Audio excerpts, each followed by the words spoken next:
The game is over, and now it's time to break down another showdown for Kyle Whittingham and the Utes. Go! Send him in motion, Ficklin keeps it, has some real estate into plus territory, up to the races, and the true freshman quarterback on play number 2 reaches the end zone. Bird takes flight right away from 63 yards out. There goes Parker, way Sean, show me the way to the end zone. A 58-yard touchdown run for the Utes. And Utah in business at home tonight. Bray motions out. Ficklin delivers a strike towards the front pylon.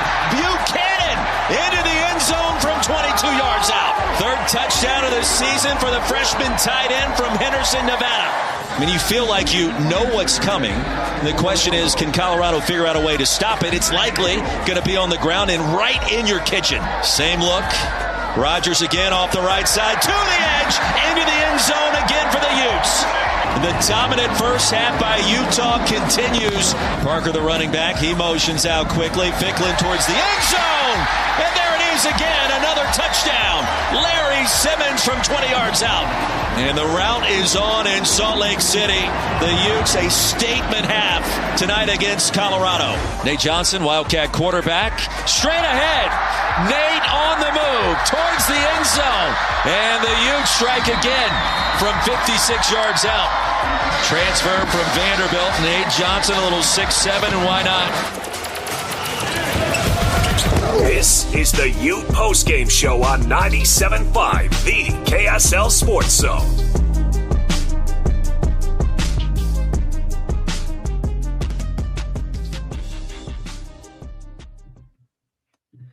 Ute Postgame Show, Christian Esparza, Alex Napoles with me. Join us as we break this one down. It's a 53-7 win for the Utes, taking down Colorado at Rice-Eccles Stadium. Alex, this game was over at halftime, my man.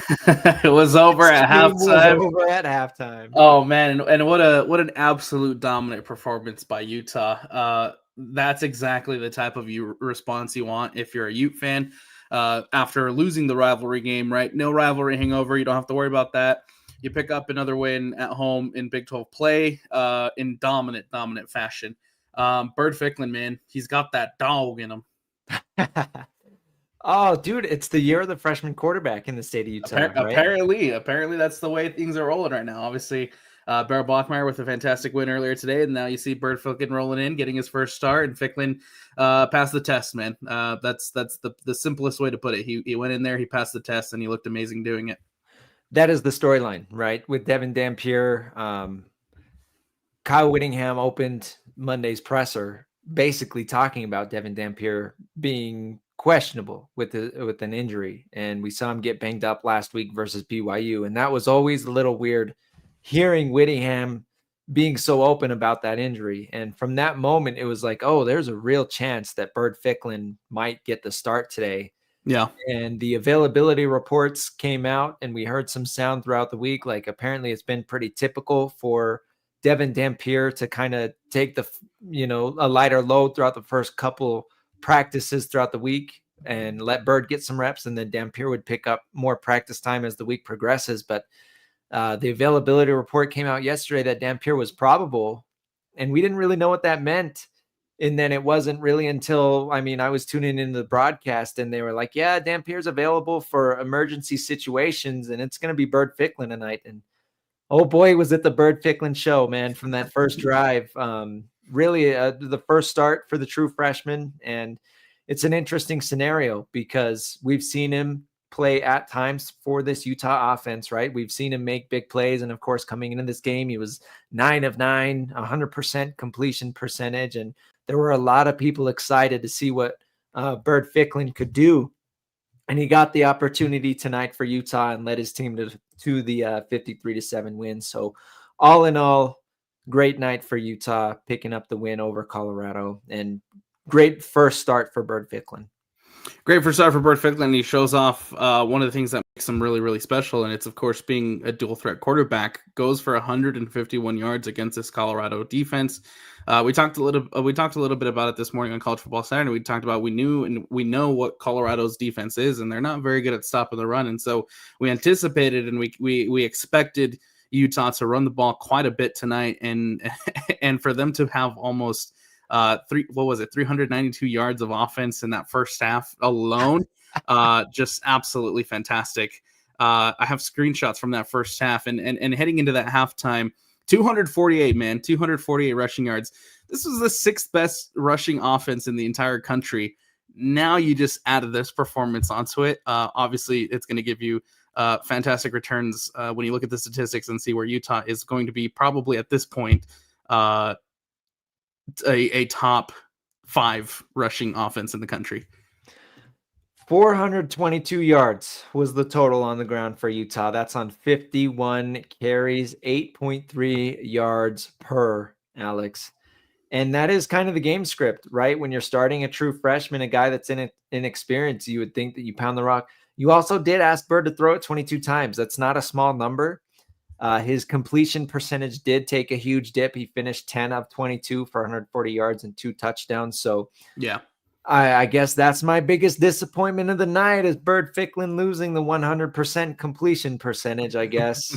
It wasn't going to last forever. It wasn't going to last forever. And I think this morning when we were doing the show, I think P&W Ute was in the chat saying 9 for 9 for Bird Ficklin. I was like, man, that we'll learn more about Bird Ficklin as a passer in this game more than anything. And we did. I think we learned a lot, right? There's obviously fantastic in the rushing game, obviously runs the ball really, really well. But as a true freshman, right, the passing game still isn't quite there for Bird Ficklin. That's something that obviously he has plenty of time and plenty of room to grow.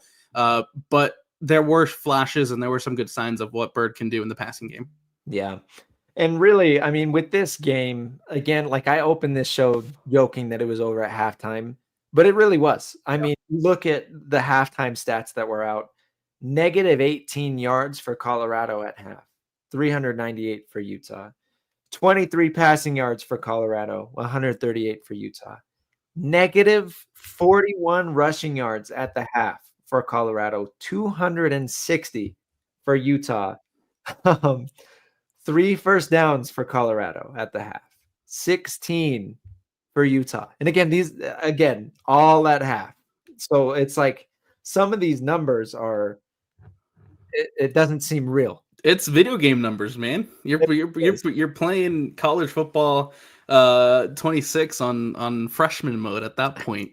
Like, it's just absolute dominance from Utah all around, both on the offensive side of the ball and on the defensive side of the ball. I know we'll jump into the defensive side here in a moment, but I mean, just the pressure that they brought on Caden Salter. And honestly, I think I'm kind of shocked. And I'm kind of surprised that Salter wasn't pulled earlier. I thought, maybe that was going to be, Dion would have thought about a quarterback change at halftime, considering the way things went in that first half, but they stuck with Salter up until late.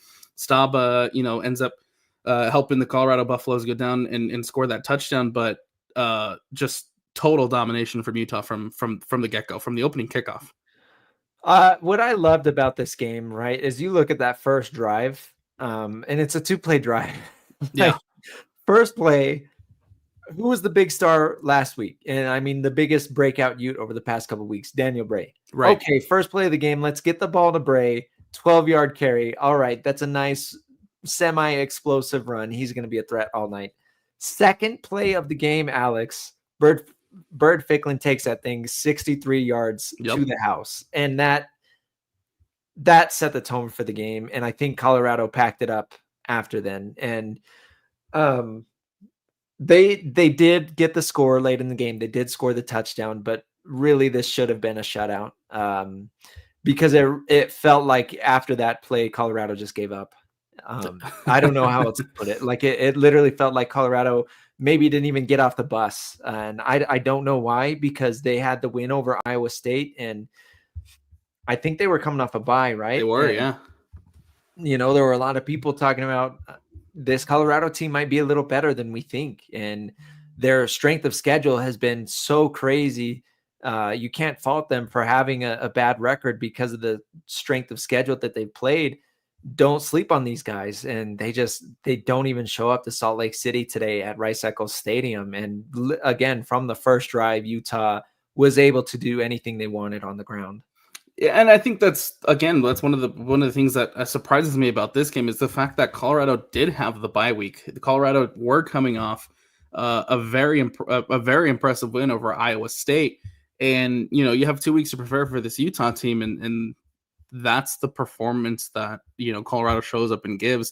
And I think that again, that's massive credit to Morgan Scalley and that defense for really, really making Caden Seltzer uncomfortable and not allowing him to basically do anything. He had Brock Eiswaller said it how many times in the broadcast, man, they have no answers for that pass rush. They have no answers for Utah's defensive front. And it showed throughout the course of the entire game. And it's kind of, I mean, if you're a Utah fan, that's exactly what you want to see after the loss that Utah took last week against BYU, right? You want to see them show up with a sense of urgency. You don't want to see them tailspin, and you don't want BYU to continue to beat them throughout the rest of the season. So I thought, I guess, other than the offensive performance, that is the big storyline from the game, is seeing the response from this team and this group and Kyle Whittingham and everybody on the coaching staff, and it just trickles down throughout the entire roster. Like, these guys were ready to move on from that loss and show that, they are still a force to be reckoned with. And not only is this a bounce back win, Alex, but this is a statement victory for the Utes. I mean, 53-7 in a conference game. Like, we saw Tech shut out Oklahoma State earlier today, and it's like, oh boy, that was a butt kicking. This is just as bad, right? Like, absolutely. This is one of the more lopsided victories that you're going to see ever in the Big 12, not only from a, total score on the scoreboard, but from the yardage standpoint and everything in those stats that I was just running through at halftime. Like, this was a complete 180 from basically what we saw last year after Utah's loss to BYU. And I think that you had to go out and you had to have this type of performance, right? You had to come out and show a convincing performance against Colorado, because this conference is unpredictable, right? If you want to have any chance and any opportunity at a shot at Arlington, right, you have to win. You have to win out, and you have to show that you can compete, and you still have the offense, a good enough offense that can be efficient, not like the one that struggled to be efficient last week, right? And they go out and they show it, and again show it with flying colors at home against Colorado. And now you're set up for a phenomenal matchup against Cincinnati next week. We are live on the radio, 97.5 and 1280. We are live on YouTube, on Facebook, on X. We've got all the platforms right now, all to ourselves, Alex, because it is a late one. So we want to thank everybody tuning in. I want to encourage everybody to leave some thoughts in the comment section, in the chats. Let us know what you think about this game. Let us know your thoughts on Bird Ficklin. Let us know your thoughts on this Utah defense. We want to get some fan reaction in this one, because it is such an exciting victory. It was homecoming night for the Utes, and take that for what you will. That matters more to some people than it does to others. But earlier we mentioned, like, you got the one win at Rice Eccles in Big 12 play. Yeah. Now you've got two, and you're just going to keep stacking them. And eventually, soon enough, it's going to be a streak. And how good does it feel, right, to actually get back to that reputation of, you don't come in and win at Rice Eccles. Right. And I think it's great for them to kind of get that off their back. And again, you're welcome in Cincinnati into Rice Eccles next week. And so we'll hold, I'm still holding that reservation, right, until next week, until they can prove it against Cincinnati. But you definitely needed the win at home against Colorado. You definitely needed the win at home against Arizona State. Now you have two Big 12 conference wins at home. A perfect opportunity here for Utah to build off of it heading into next week. All right, Alex, one of the things that we have to talk about, and we only have to talk about it because I've actually seen it online, and I'm sure you may have seen it as well. Considering Bird Ficklin's performance and the offensive output that we saw from Utah tonight, is there any sort of quarterback controversy at Utah? I saw somebody compare it to the Charlie Brewer Cam Rising situation, Or do you think that's just crazy talk and this was an inferior opponent? Not yet. Not yet. Well, I'm not there. I'm not ready to dub it that situation yet. And I'm not ready to say that there's a quarterback situation at Utah yet. We'll see how. Well, first of all, we'll see if Devin Dampier is healthy enough and gives it a go right next week against Cincinnati, which I'm assuming he will, considering he was upgraded to probable earlier this week, and he was dressed in that first half. If things go similarly to what we saw against Texas Tech and similarly to what we saw against BYU, where Utah's offense had an inability to move the ball and an inability to be as efficient as we've seen them be against those quote unquote inferior opponents, then maybe it's time to have that conversation. But I'm not quite there yet, Christian. I agree with you. I'm glad you had to say it. I knew you were going to say that, right? Because it is crazy talk at this point. Like, it's one game. It's one game. It's one game. And Devin Dampier was the big money grab this offseason. The whole point of the offseason was to bring in Jason Beck and to bring in Devin Dampier because of the familiarity, because Devin Dampier played under Jason Beck at New Mexico. And it's crazy talk to think that, one game of a true freshman is enough to supplant the entrenched starter who has been the starter since the day he stepped foot on campus for his visit. Like it has been locked up since then. And, next summer, that's a whole nother story.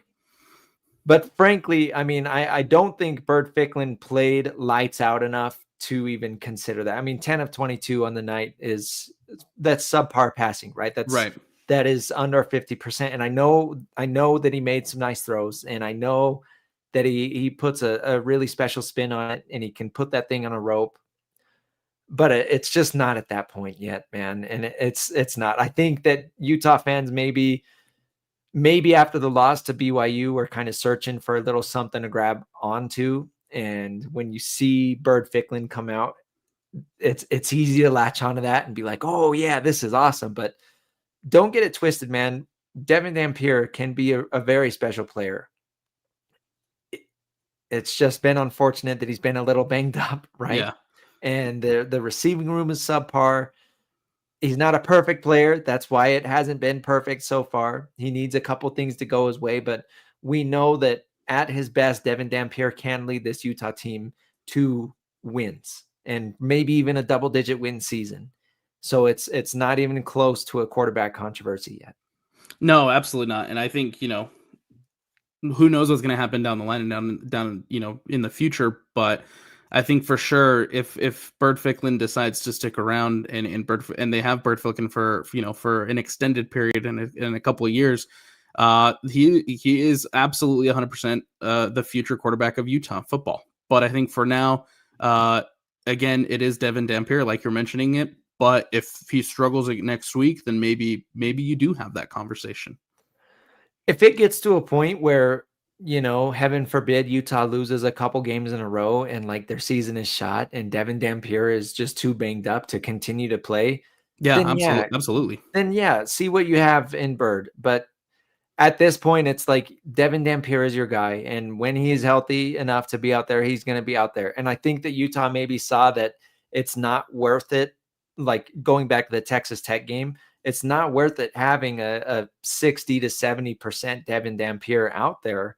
In that case, throw Bert Ficklin in and let Devin Dampier heal up, because that game against Cincinnati next week is so much more important than the game was today. Right. You need Devin Dampier at full strength. Right. Obviously, you needed the win tonight. First and foremost, obviously you needed to get that win. And I think I like what you alluded to earlier this morning, right? Where it kind of felt like a Sam Levitt situation where kind of what's coming up ahead and the challenge that's coming up ahead.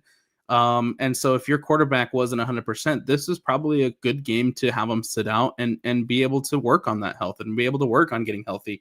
Because you look at the tape and you look at the tape right throughout the course of the week and you say, I think if we put in Bert Ficklin, we still have a really good shot at winning. Right. It's something we've heard Kyle Whittingham say in the past. We're going to play the quarterback who gives us the best chance to win. And I think that they obviously looked at the tape and they felt like Bert Ficklin was a guy and that could get you the win and would get you a good shot to get the win. And so this was a perfect opportunity to rest Devin Dampier, knowing that next week you're entering a must-win if you have any aspiration, if you have any hope of making it to that Big 12 championship game. Next week is a massive, massive game, and you want Devin Dampier to be 100% healthy for that game. And so I understand why you rest him this one. I ultimately like the decision of resting Devin Dampier in this one. Obviously, right, in hindsight, Bird Ficklin comes in, does a phenomenal performance, and you give him that game experience that I think it will be massively valuable to Bird Ficklin heading into the next season, and of course heading down the line, because I do think that he is the future quarterback for this Utah team.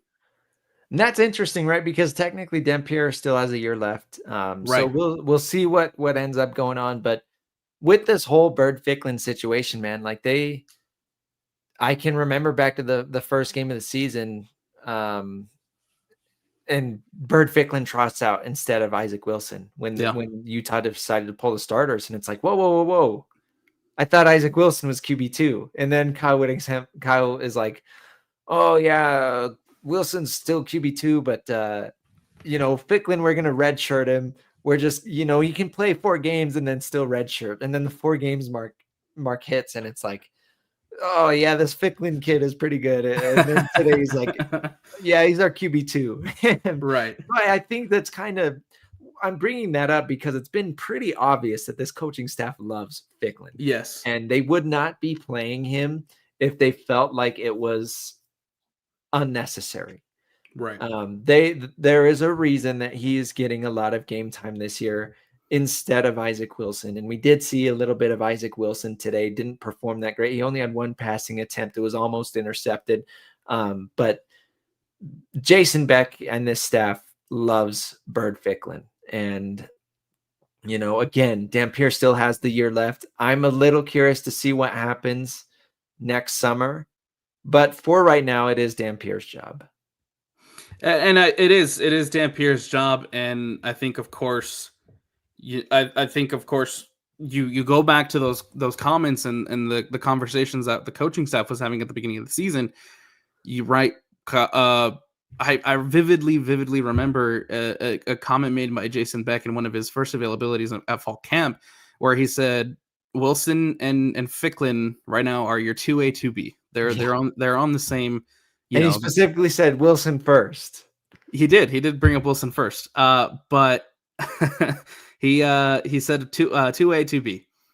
And then, like you mentioned, a couple weeks into the season, right, he gets to his 4th game, and then Kyle Whittingham's like, we're not actually not looking to redshirt this kid. He's going to play more. And I think that's a testament to him and what he's done at practice and the way that he fits into Jason Beck's scheme.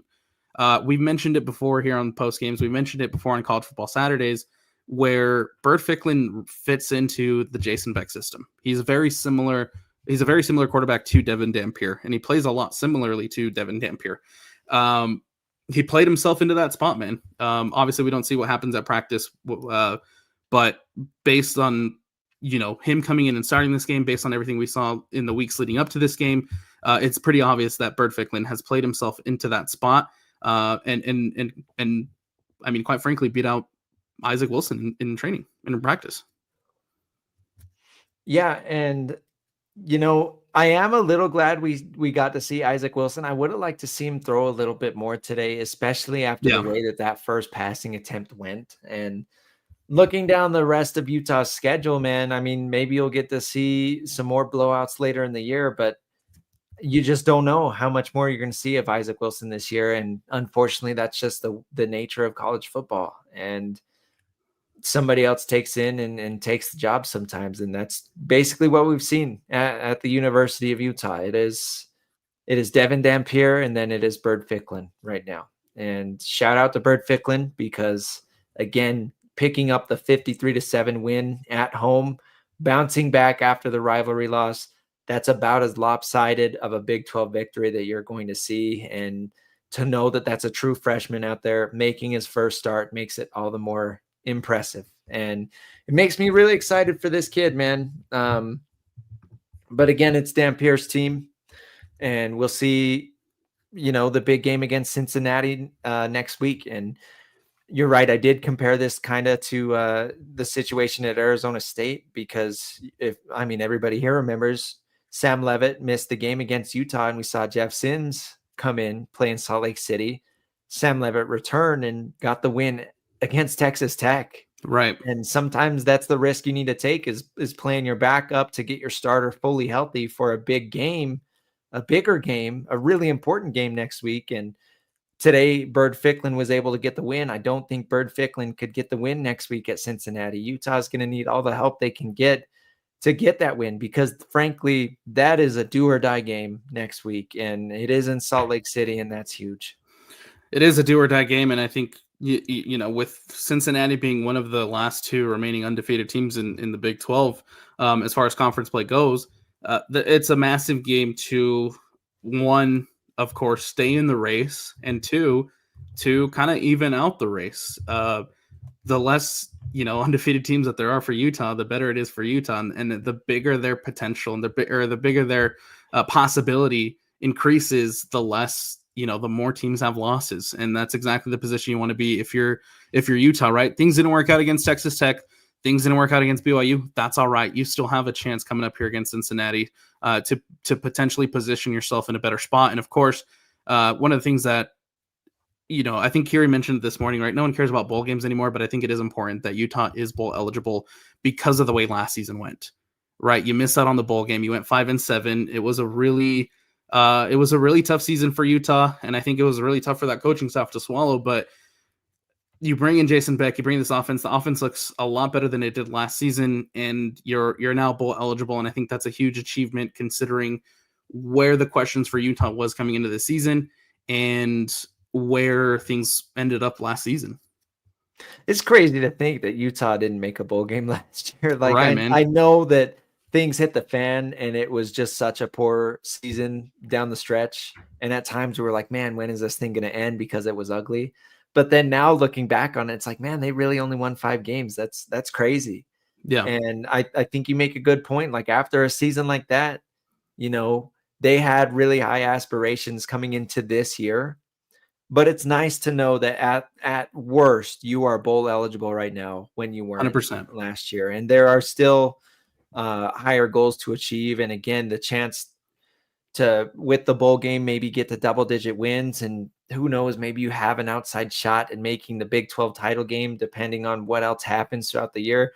All you can do if you're Utah is just continue to beat who's in front of you. And that's what they did today against Colorado, and that's what they're going to do next week against Cincinnati. And, you know, their toughest opponents of this season, most of them are at Rice-Eccles, man, and that's huge. And it's nice to build that home reputation back up, because they had that in the Pac-12, Alex, and then once they transitioned to the Big 12, they kind of lost that for a bit. So you've got to earn that reputation back again, and Utah's getting back up there. As you know, you don't want to go into Rice-Eccles and play there, because that is a tough place to win.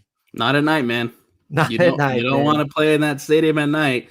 There's a different energy. There's a different vibe. I feel like the Utah team in general today kind of fed off that energy, because, like I said, from the opening kickoff, man, they were just they handed it to Colorado tonight, and dominated from the opening kickoff.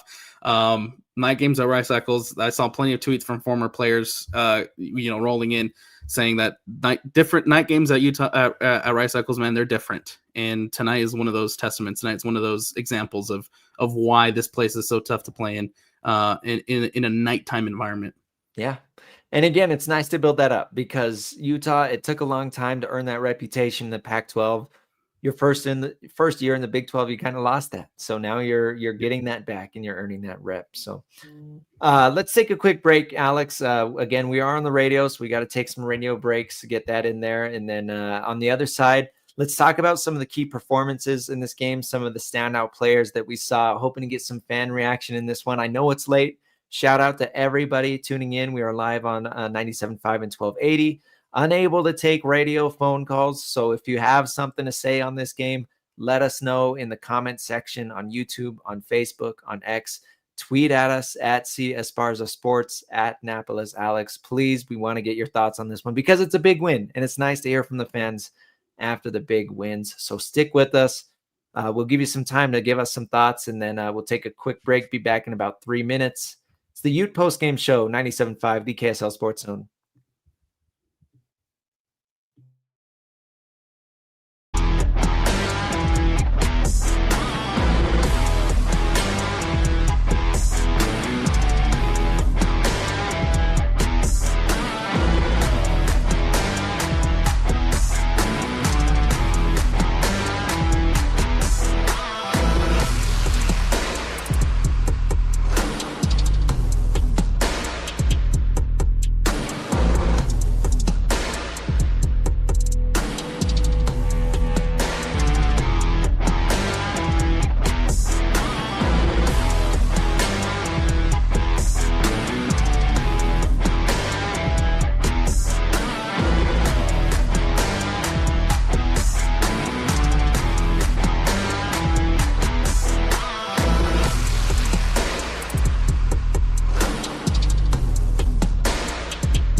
This is the Ute Postgame Show on 97.5, the KSL Sports Zone.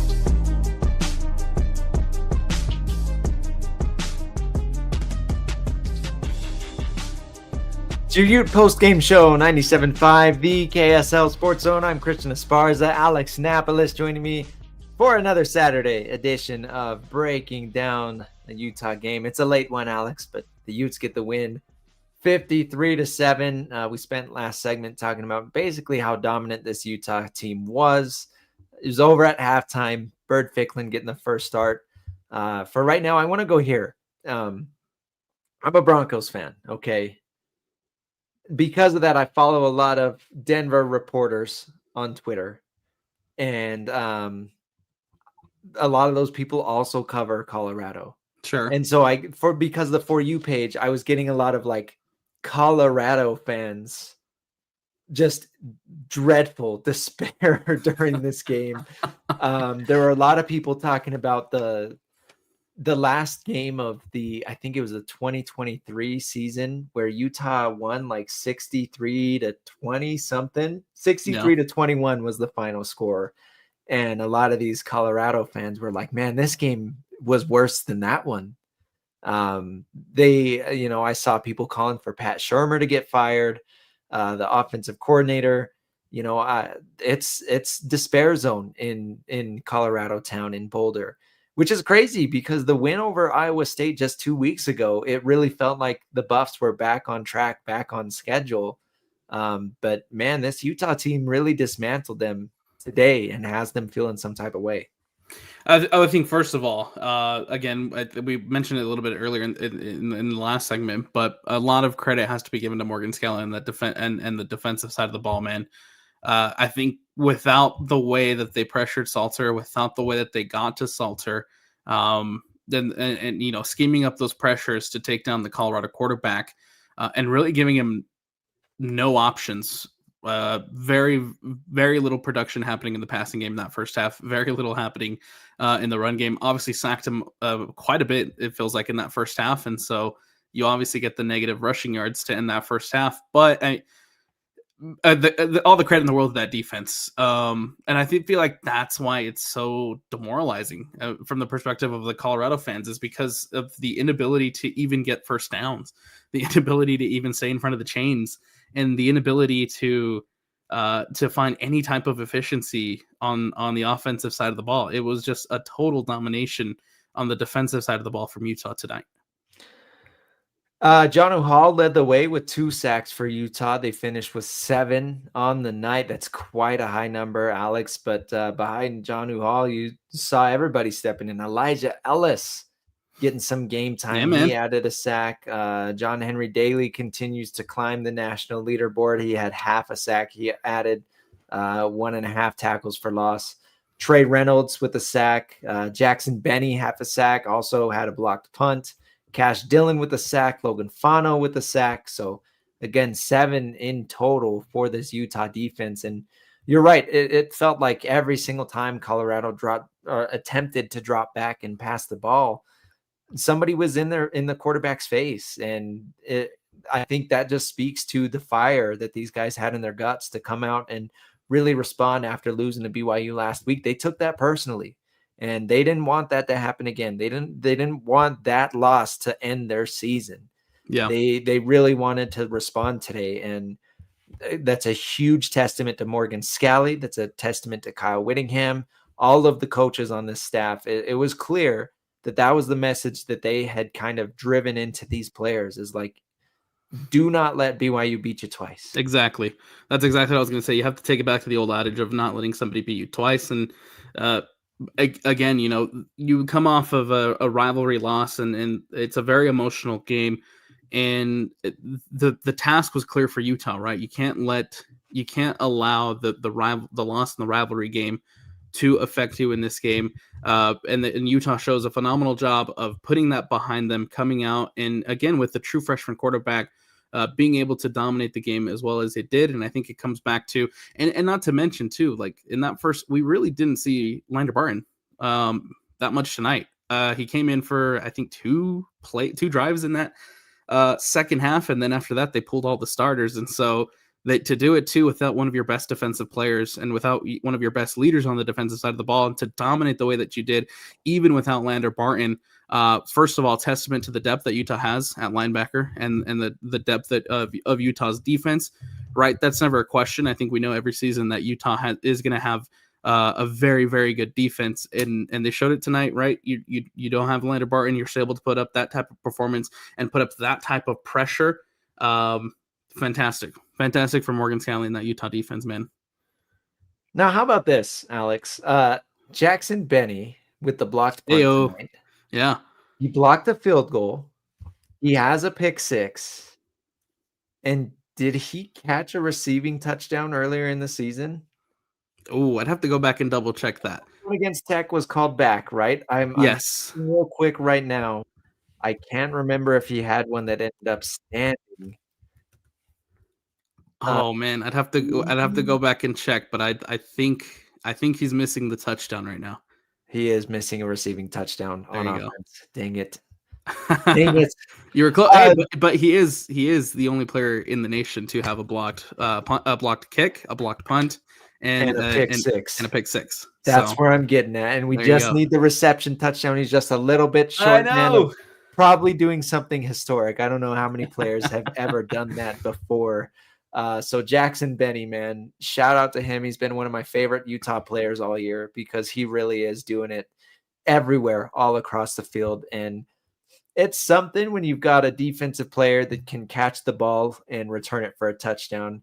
Then you ask him to contribute on offense, and that's cool too. But then you're like, okay, come in on special teams. And I'm remembering that blocked field goal, man, jumping over the line of scrimmage and getting back there, blocking that thing. Like, this is a dude. And again, he's young. He's going to be a Ute for a couple more years to come. So just a sophomore, man. He is an electric player. And that's something special. That's not something that you see very often. Yeah.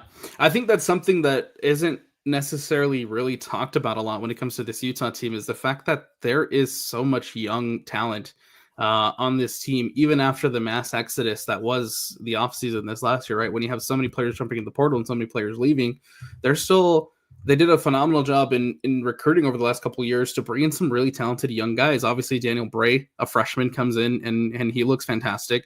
Bert Ficklin, the true freshman, coming in and leading this team to the win.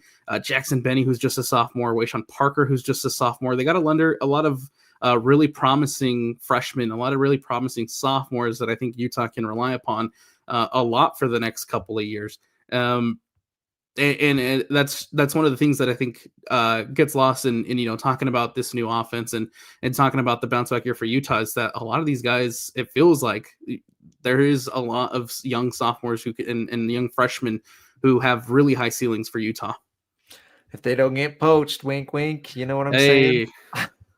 Don't put that out there, man. Listen, man, it was a great night for Utah on the ground. They had 3 separate players with a rushing score of at least 50 yards. Does that make sense? Yes. Bird Ficklin, Wayshawn Parker, and Nate Johnson each housed a run from at least 50 yards out. Wayshawn Parker, 10 carries tonight, 145 yards, including the 58 touchdown score. Bird Ficklin was your leading rusher, 20 carries for the freshman quarterback, 151 yards, and of course his 63-yard touchdown run. We also saw Nate Johnson back in the game. Haven't seen him. I don't think we've seen him since he fumbled against Wyoming. So it was nice to see him back in there. 2 carries for him, 58 yards, including the 56-yard touchdown. So really, really efficient night. And again, over 400 yards rushing for Utah. And you're looking at 175 of those coming on just 3 plays. Wayshawn Parker, again, the sophomore, continues to run the ball fantastically. It was good to see Nakari Rogers back in after just having the 1 carry against BYU. Even though, he was kind of used for those short yardage situations and didn't have the biggest numbers as far as 8 carries and 25-yard goes, but it was good to see him back. It was good to see him get into the end zone. Yeah, 4 different rushers find the end zone too. Mentioned it a little bit in the last segment. You knew what this Colorado's defense deficiency was, and it was their rush defense. They're not very good at stopping the run. Utah is one of the best teams when it comes to running the ball, and obviously putting up 422 yards of rushing in this game is just incredible for Utah to take advantage of that. Would I've loved to absolutely see Bird Ficklin have better numbers in the passing game, right? I think 22 is still a lot of opportunities. I still would have liked him to see some better and some more efficiency in the passing game. But when you're running the ball as great as Utah was in this one, similarly to the way that they ran it against Arizona State, stick with the run game. Pound what's working, and they did it tonight. PNW Ute chiming in. Always love this guy's comments, man. We love his support. We were talking about Jackson Benny and everything that he does. Yeah. PNW Ute chimed in. He said Benny with the triple double. I love it. It feels like it, man. We're gonna get a quadruple single or something. He just misses the touchdown. He's gonna get an offensive touchdown here shortly. But Alex, let's real quick, let's head down to the Utah podium. What do you say? We've got Bird Ficklin, Wayshawn Parker, and Jonnu Hall that took the podium after the Ute Postgame Show. Big shout out to Steve Bartle. He's there writing things up, and then shout out to Hatch cutting up this audio, getting it ready for us to play. So this is the player podium sound. Bird, what led to the amount of success that you guys had in the running game against Colorado from basically the opening drive? You ended up, as a team, having a season-high 422 yards rushing. It was the most rushing in a game for Utah since 2021. It was mainly just, trusting the guys up front, trusting them to bank their blocks, and going out there having fun. Like I told them before the game, we go out here, have fun, and play our game. We're going to do something great, and that's what we did, and we had something to prove. Bird, can you take me through your emotions when you found out you were going to start, and then at what point in the game did you feel like you really settled in terms of passing? I really didn't have too much emotions, being prepped, being ready for Dev, him leading me throughout the whole year and me getting the reps that I had from the beginning of the season. I was ready. Like, I didn't have too much emotion. I knew I had to play like I've been in that position before. Jono, you led the team in sacks, tackles. The defense as a whole just really got after Colorado, especially that first half. What was kind of the game plan and kind of what allowed you guys to be so successful? The main thing this week was playing with passion and playing with emotion. Our D-line, man, we got some guys up in the D-line, man. They give us our all, man. So we let them dudes, all 11. We played good today. Wayshawn, on that first big run when you had that cutback, what went through your mind as you made that cutback, made the man miss, and got off to the races? I mean, the thing that was going through my mind is just like, I need to get to the end zone. Like, one, I've been failing Utah. I haven't touched 100 yards, so I had to touch 100 yards this game. Yep. And I promise that's not going to be the last game. But, what was going through my mind is that, okay, like, one-on-one, like, I take myself 100%, 10 out of 10 chance. Like, so I just made that cutback, and I trust myself of outrunning the cornerback or whoever that was chasing me. Bird, when did you know for sure you were going to start, and what did you think of the way you threw the ball tonight? It was mainly just a game time decision. We've both been taking reps all week throughout practice, and it was just a game time decision. I think I threw the ball pretty well. Some things I wish I had back from the game, but I told everybody, leave it all on the field, and I feel like I left it all on the field. So don't really hope on the past, just to move on to the future. Bird, what did Devin say to you during the game or before the game to kind of help you maybe calm down the nerves a little bit and just play your game? He told me he trusted me, and he knows everybody on the team is going to be able to trust me. When he told me he had trusted me to lead the team and to play ball, I felt like I was comfortable, and I feel like I know I had everybody on my back. For Wayshawn and Johnny, this is just about about Bird. Just walk me through what his level of preparation looked like this week, and what level of confidence did you guys have in him when you found out that he was going to be the starter this week? I mean, I'll start off practicing with him since day one. I felt like I had to trust in him. Like, knowing that he was going to go out there and ball out, I told him, like, just go out there, do your thing. Like, let the game come to you. Don't rush it. Like, that's all I got to say. And the preparation that he had, fantastic. Yeah, from his first day on campus, he's been a dog, and we all knew he's been a dog, and his opportunity came today, and he shined. John, I'm curious your thoughts on Trey Reynolds' performance. Obviously, he took some increased reps with Lander sitting out in the first half, so what were your thoughts on his performance tonight? Yeah, Trey, he's a dog. He practiced hard, and we love him. All the linebackers, we got very, very, very good depth. Bird, you look so calm and composed under center. What led to your confidence in this one? Like I said, Dev and everybody on the team telling me they trusted me. Basically for them to have my back. No matter what happened, good or bad, I knew they were going to be behind me, and it wasn't going to be anything for us to go down. It was all positive, and then no matter if we stalled or if we scored, everything was going to be positive, and we were going to see the positive no matter what. Bird, during the spring, you said that one of your biggest things of development was that you wanted the game to slow down. Was there a point this season or just during fall camp where you felt like the game was starting to slow down and you were coming into your own? I would say mainly towards the end of spring ball, more fall camp, playing against our defense, our ones and twos. Scally sending all the blitzes, all the zone coverages. Basically me seeing everything that I'm going to see that I see tonight and moving forward slowed the game down for me and showed me that it's not as fast as I was thinking it was at first. For any of you, in a couple words, what does a win like this do for team morale coming off of a result last weekend. What does a result like this do for you guys? I'll say good win. We're going to celebrate tonight. We're going to rest tomorrow. By the time Monday come, we're going to brush it off. Next game. Yeah, I mean, just like he just piggyback off what he said. Like, it's the next week is like that important week. Like, this is the past. Now, this week coming up, we just focus on Cincinnati, just going out there and play our game. Celebrate tonight, but make next week, and make that the main focus of the game. Sure. Wayshawn, what was going through your mind when Bird broke off that big touchdown run? I mean, what was going through my mind, I was so happy. Like, just out of everything, like, forget about the crowd. I'm just focused on, like, him becoming a freshman because I know I was a freshman last year. Getting that big run, I know that's exciting. Like, he had multiple runs this year, but that one is just hands down the best. Everyone was celebrating Nate Johnson's last TD run there. What did that mean? I mean, all that he's been through, being here, going away, coming back, and to score like that, what did that do to the team? Yeah, I was here when he was my freshman year. He was here, and he's always been a positive guy. I know this past couple of weeks he hasn't been getting the time he wanted, but today he showed why he should play. Amazing celebration too. 6'7". No, I'd say it was amazing. I feel like he needed it for himself. Like you say, he has been through a lot.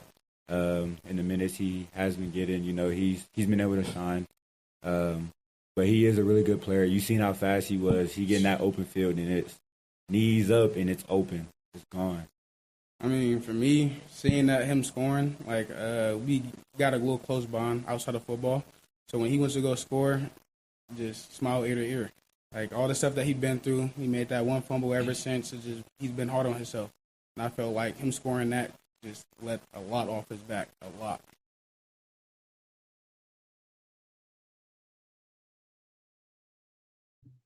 Six, 7. I was hoping that we would make it to the end of the postgame without having a 6-7 mention, but here we are. I think me and you, Christian, we're not by any means old, but that makes me feel old because I have no idea what it means. I have no idea what it is. So it makes me feel old. Oh, no, I'm totally with you. It's like, man, these kids are so dumb with their sayings. Kids and then these it's like days. when we were in high school, like 21 was the funniest thing ever. Yeah. One of the things that really stuck out to me from that postgame press conference, Wayshawn Parker, his comment, "I've been failing Utah." Interesting comment to make. I know that, as a running back, you want to get 100 yards every game. Hasn't been able to reach that mark too often. But I like that. I like that comment made because I think it just shows you kind of where his mentality is and where his mindset is. And again, as a sophomore, as a young guy, there's still plenty of room for him to grow. And so it just continues to make me excited about what Wayshawn Parker can be and what Wayshawn Parker could do for Utah in the long run. I love that. And you know what he followed it up with? He said it's not the last time that you're going to see him have a performance. Yes, absolutely. That too. This means something to him, man. And when you've got a player who's hungry like that, you love it. Absolutely. And again, coming from a young guy, coming from one of those sophomores, that's exactly where you want that mindset to be. I also love the comment of, look, we'll celebrate it tonight, but it recognizing that next week is a massive, massive game, and you have an undefeated in conference play Cincinnati coming to town, and so you have to put this game away. It was fantastic, right? You'll take the 53-7, you'll take the beatdown that you gave Colorado tonight, but come Monday, you got to get ready for a must win. Utah's in another must win situation, and you get to do it at home. And it's similar to talking about you can't let BYU beat you twice. You can't focus on this Colorado game 2 weeks in a row. You got to close the books on it tonight. Great win. You'll watch some film, you'll review. Then you got to prep for Cincinnati because them coming to Salt Lake is a huge game. One of your biggest games of the season so far coming in. So we'll touch on that a little bit next, Alex. We will also hear from Kyle Whittingham. He took the podium. Want to hear his comments. We'll get to all of that next. Stick with us. We got to take a break. It is the Ute Postgame Show, 97.5, the KSL Sports Zone.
This is the Ute Postgame Show on 97.5, the KSL Sports Zone.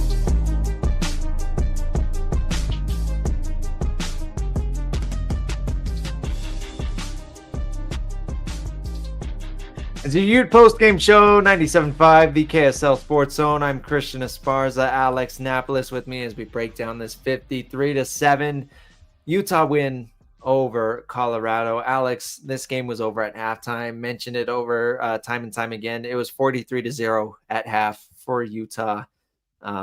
You could put it away there. I mean, we were thinking about doing the postgame show at halftime. It was that bad of a game. And again, I'm scrolling social media. I'm seeing a ton of Buffs fans like in disbelief. They cannot believe that this is the product that they're getting. I even saw the clip Awful Announcing posted like the broadcast crew talking about it. Like 2 weeks ago, this Colorado team beat Iowa State that was ranked in the top 25, and they had the bye week to prep for this. And this was the product that we saw today. Yeah. I mean, Utah, I can't emphasize this enough, absolutely dominated in all phases of the game in that first half. Yes, 100%. And I mean, there's a lot of positive and there's a lot to take away from this game from Utah, but I don't think by any means it was a perfect game, right?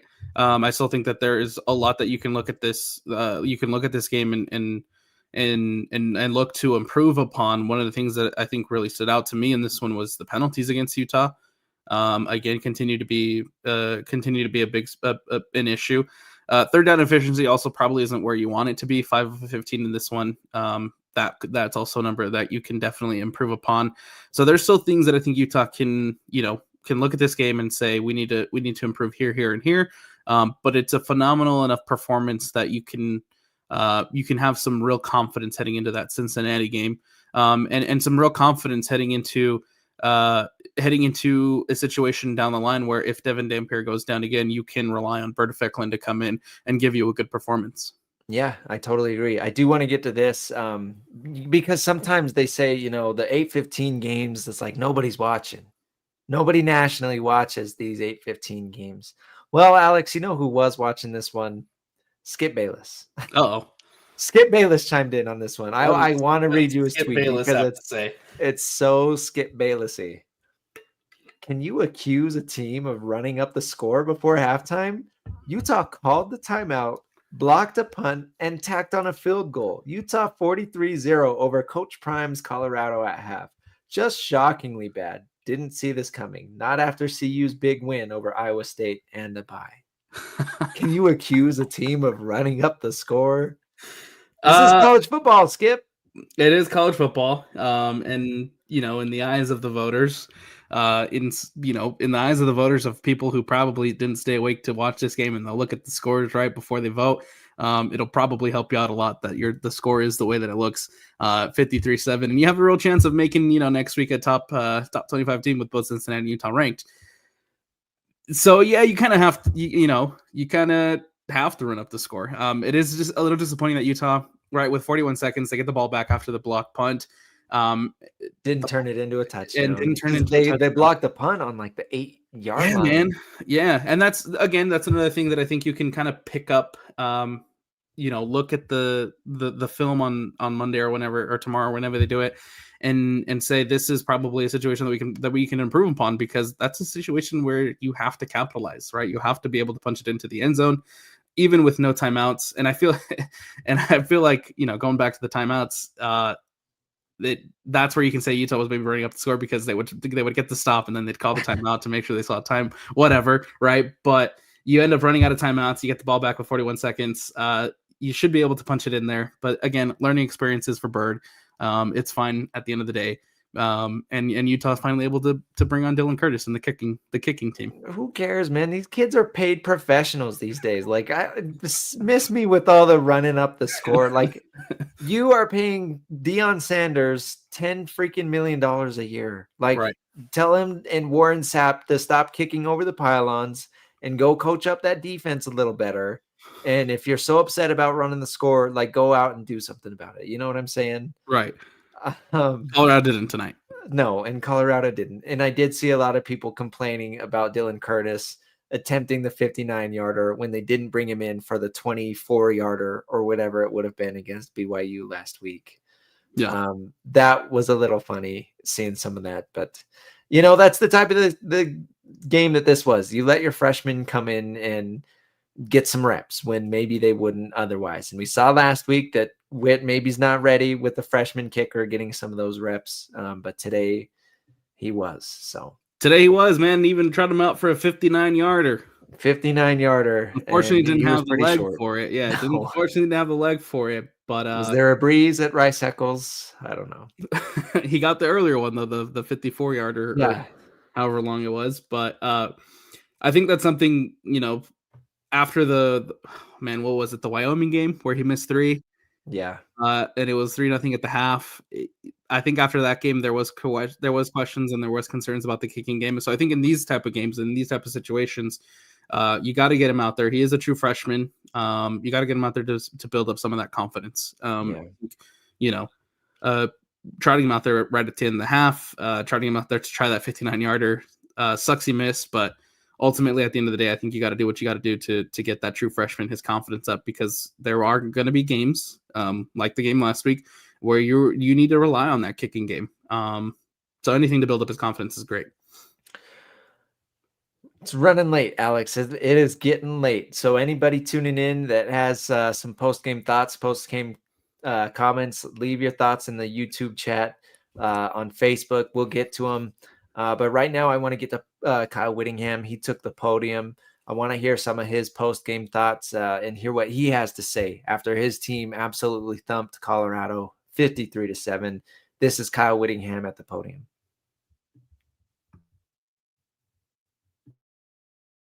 Okay, a great team effort tonight from start to finish. Hard to find negatives in that game. It was offense, defense, special teams, all hitting on all cylinders. Very few negative things at all, obviously. Jumped on them early. The first half was about as good as football as we've played here. Very proud of Bird Ficklin. Came in, true freshman. Seemed very poised. He wasn't perfect, but he was very good. Ran the offense very well. Defenders played well. I mean, just our players played so efficiently and so dominantly tonight. It was great response to our disappointment last week, and that's twice this year now. They've responded very well, and couldn't be more proud of them. The assistant coaches did a great job with their game plans. And everything tonight was just one of those nights where everything went our way, and had a ton of production from all 3 phases. And like I said, couldn't be more pleased with how our guys reacted, how our coaches reacted after what we went through last week. So, questions? Kyle, did you subscribe to a new analytics site this week? No, I did not. I never have, And people, I guess some people were saying, that I'm tied to analytics. I do exactly what it says. That's not, that's not a fact. I mean, but they're a great reference. And anyone in here that thinks they know more than the analytics, you don't. I promise you, I don't. And so, but still, sometimes the ebb and flow of the game. And for example, that long field goal, wasn't probably a great decision. But we want to give Dylan as many opportunities as we can and try to build his confidence. So. Even though that's not really a confidence builder, 59-yarder, but no, same analytics. There we go. Kyle, when did you know you were going to go to Bird, and you just evaluate his performance on the ground and throwing the ball? Yeah, it was really a game time decision. I mean, Devin hadn't had much practice all week, but he's a guy that knows this offense inside and out. And had he felt up to the task in pregame, then it would have been a tough decision to make, but he was not feeling it. And so Bird fortunately had taken the vast majority of the reps all week long, and kind of, that was the way it was trending, is Bird was going to be the guy, but it wasn't for certain until after pregame warmups. Kyle. And what was the second part of your question? I'm sorry. Thought he did really well. He didn't throw as accurately as he will in the future. I can promise you that. He's a very accurate thrower in practice and has a good strong arm. But he ran the ball efficiently, and made enough good throws. You saw him put some right on the money and really move the offense. Kyle Scally dialed up a ton of blitzes in that first half. Mm-hmm. Was there something on tape that you guys saw, or what was kind of the game plan for that defensive effort? Just to load the box, fill all the gaps, make him beat us throwing the ball. And it was a great game plan, and that was Coach Scally that concocted that punt block. It was out of our safe look. Typically, when you're in a safe look, you're just guarding against the fake, and you're not giving much pressure on the punter. And we kind of lulled him to sleep and came out with a safe look, and he had a blitz or a block designed off of that, and it worked exactly like it did in practice. At what point do you feel like Bird really settled in there, especially in passing? Yeah, probably after the first quarter. He's a little jittery, not jittery, but not quite in sync during the first quarter. But obviously that second run was huge. It was the second play of the game. I think it was the second play of the game. Daniel Bray had a run, and then Bird went 60, 70 yards, and so. But it seemed like he started to settle in and get into a rhythm second quarter. Kyle, this is a two-part question for you. Okay. First part, just what level of confidence did you have to have in Bird? What did you see through him, I guess, just in the past few weeks for you to give him this opportunity and have confidence in him to come out and play efficiently? Well, I started seeing it in spring ball. He was a mid-year guy, and so he was with us in spring, and you could tell from day one that his demeanor was different than a typical freshman, the way he carried himself, the way he handled his business. And so it was very evident back in spring ball that, hey, may have something special here. And just continued through fall camp. Although a few times, there's a period of time when in fall camp he didn't really make a lot of progress, but then he, started trending upward again. And he's been really good in the limited reps that he has had in game up to today. And in fact, he was 9 out of 9 throwing the ball and had done a nice job in mostly mop-up duty. But you can tell a lot about a quarterback just the way he carries himself and his demeanor. How he's going to react, and he reacted just right. Kyle, you've talked about in the past how long sustained drives can be kind of a backbreaker for a defense. Mm-hmm. You guys were kind of on the opposite end tonight in terms of scoring drives. You had like 5 different drives that were under a minute. If the long drives can be kind of that backbreaker, what does it do to have so many quick strike drives like that? Yeah, well, it just makes it easier for the fact that you don't have to be, really good on 18 plays. To get some big chunk yardage, then that makes that drive so much easier to get it in the end zone. It's really hard to do it 5 yards at a time. And if you can get a 20, 30-yarder or a couple of them in a drive, then that really, really makes the path to the end zone that much. There's less to go wrong if you can get those big plays.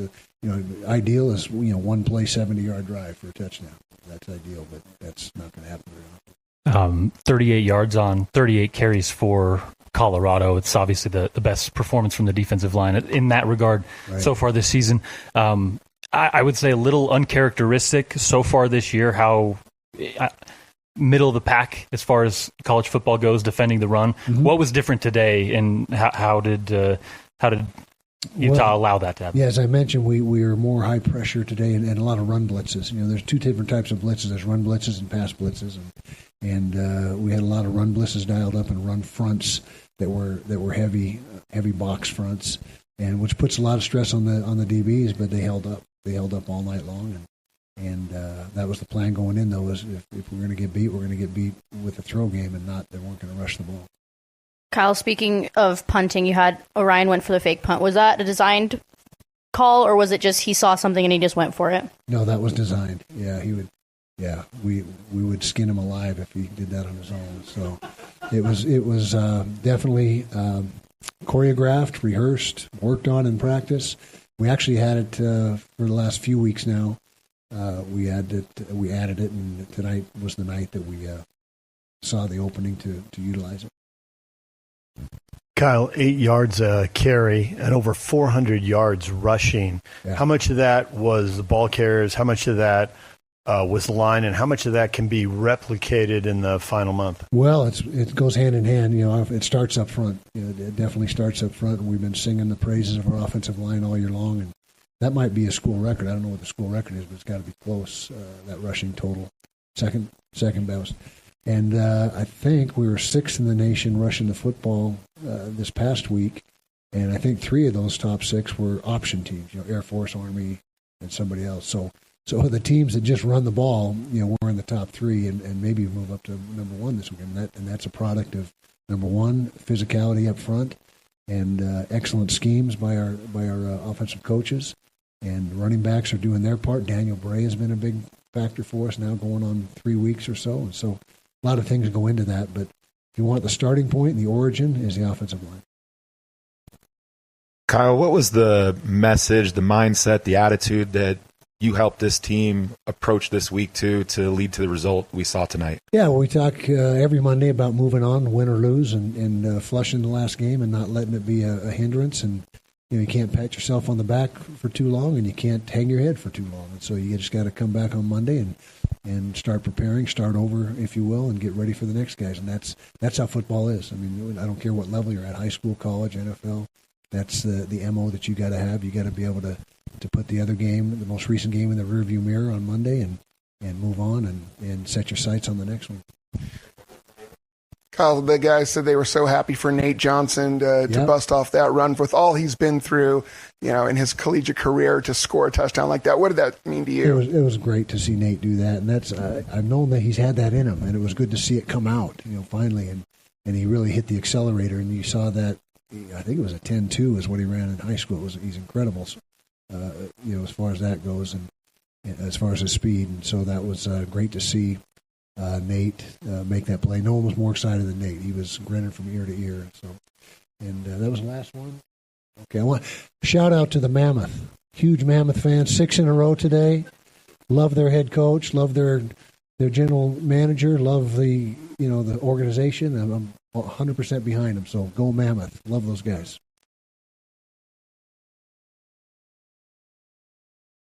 There you go, Alex. Coach Witt, I guess biggest takeaway is a Utah Mammoth fan. How about that? Oh, I think I might have muted you by accident, Alex. Give me 1 second. Go Mammoth, man. Let's go. I think there's a lot to take away from what Coach Witt said in that post-game press conference, and I think something that we didn't necessarily hit on too much, but was probably one of the huge and the biggest differences of this game was that offensive line, man. Lomu had a phenomenal game. Everybody did a phenomenal job on their assignments. Obviously, it reflects in the running game. You don't get 420 yards without the offensive line that those guys are running behind. The offensive line is fantastic. Yeah, and it's good to see them get back on track because they've had some up and down games this season, right? There's a lot of hype behind them. We know that they have the talent. So it is good to see them come out and get these dominant performances. And that helps everybody out. When you've got a freshman quarterback back there and you've got this veteran offensive line group and you talk about how many combined starts that these guys have, everybody's returning from last year. That's who you have to lean on. And that's the group that got it done today. Yeah, absolutely. Kyle Whittingham said this is his best offensive line, and they showed it tonight. There was multiple times, right, where they're talking about Lomu and Fano, and talking about how they are probably going to be first round picks, and that's massive credit to Jim Harding and for being able to develop those guys the way that they have. Lomu and Fano have been fantastic all season long. And tonight they were a big reason as to why Utah was able to dominate as well as they did, as good as they did.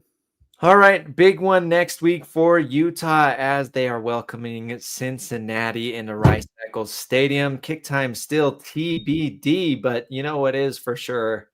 Alex and I will be here for the post-game show, whether it is early in the morning or late at night. Alex, my friend, thank you for being here another night. Absolutely, man. Thank you to everybody who was in the chat. Big shout out to PNW, always chiming in, always giving us some phenomenal comments. Thank you for everybody who tuned in. And a big shout out to Jay Catchman back in the studio, up and awake with us here at 1:07 in the morning and pushing the buttons. Shout out to Hatch. Shout out to Bartle as well for sending some audio in, doing the work for KSLSports.com as well, getting the write-ups. Be sure to go check that out. All the best coverage throughout the week as well. You've got it with KSL Sports and the KSL Sports Zone. For Hatch, for Alex, and thank you for listening. I'm Christian Esparza. We'll catch you next week. It's the Ute Postgame Show, 97.5, the KSL Sports Zone.